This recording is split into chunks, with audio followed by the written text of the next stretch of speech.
Assalamualaikum warahmatullahi wabarakatuh.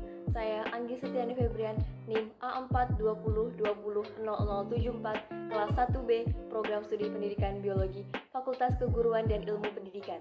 Dalam proyek Pancasila ini, saya mengangkat masalah mengenai kebakaran hutan dan lahan atau biasa dikenal dengan Karhutla. Relevasi permasalahan yang saya pilih dengan mata kuliah Pancasila adalah permasalahan lingkungan ini erat kaitannya dengan nilai Pancasila sila kedua, yaitu kemanusiaan yang adil dan beradab. Di mana dengan adanya kebakaran hutan dan lahan yang hampir sebagian besar disebabkan oleh aktivitas dan keserakahan manusia ini sudah sangat jelas meniadakan sisi kemanusiaan apalagi adil dan beradab. Manusia sudah tidak memikirkan apa akibat dari keserakahan yang mereka lakukan demi kepentingan pribadi maupun golongan.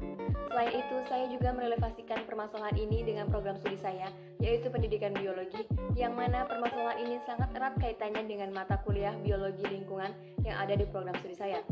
Relevasinya adalah terancamnya keanekaragaman hayati di hutan, menurunnya kesuburan tanah, dan menimbulkan penyakit yang disebabkan oleh kabut asap dari kebakaran hutan dan lahan, seperti asma, sesak nafas, dan lain sebagainya.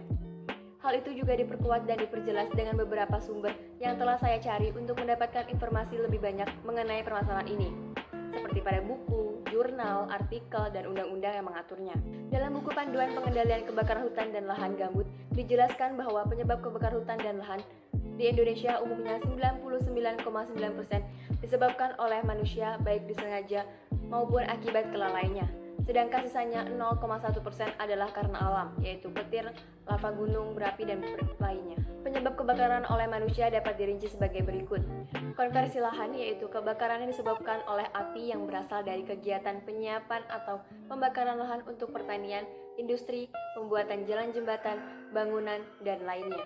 Pembakaran vegetasi, yaitu kebakaran yang disebabkan oleh api yang berasal dari pembakaran vegetasi yang disengaja namun tidak terkendali sehingga terjadi kebakaran yang sangat besar. Selain pada buku tersebut, di beberapa artikel juga dijelaskan pula mengenai beberapa penyebab kebakaran hutan, di antaranya membakar hutan dan pembukaan lahan. Masyarakat dan beberapa bidang industri seringkali menggunakan api untuk membuka lahan baru, baik untuk pertanian maupun perkebunan, membutuhkan biaya yang tinggi dalam persiapan lahan. Akhirnya, metode pembakaran hutan dilakukan karena murah dari segi biaya dan efektif dari segi waktu, serta hasilnya dicapai cukup memuaskan untuk pertanian. Akhirnya, metode pembakaran hutan dilakukan karena murah dari segi biaya dan efektif dari segi waktu, serta hasilnya dicapai cukup memuaskan untuk pertanian. Illegal logging atau pembakaran liar menghasilkan lahan-lahan kritis dengan tingkat rawan tinggi. Api yang tidak terkendali secara mudah merambat ke area hutan-hutan kritis tersebut.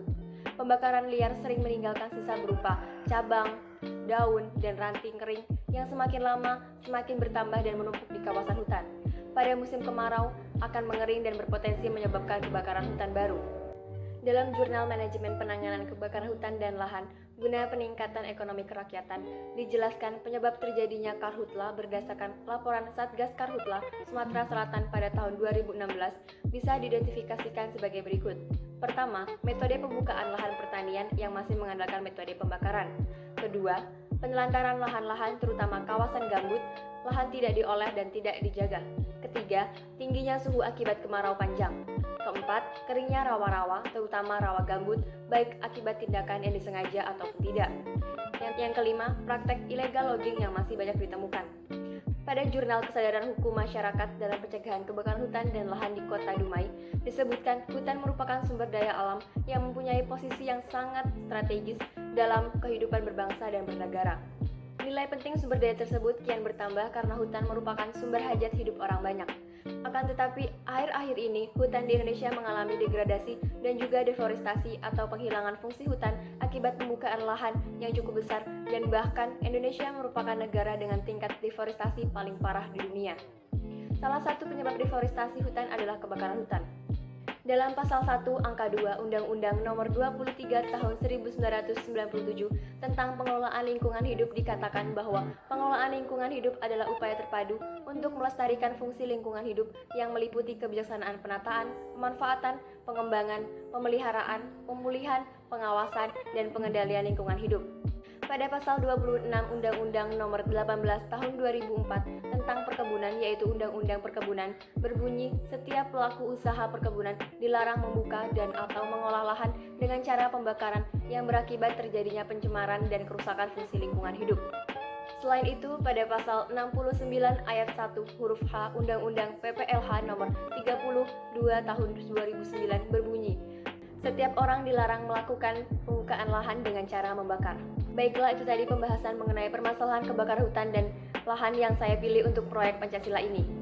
Apabila ada kesalahan kata, saya mohon maaf. Saya akhiri. Wassalamualaikum warahmatullahi wabarakatuh.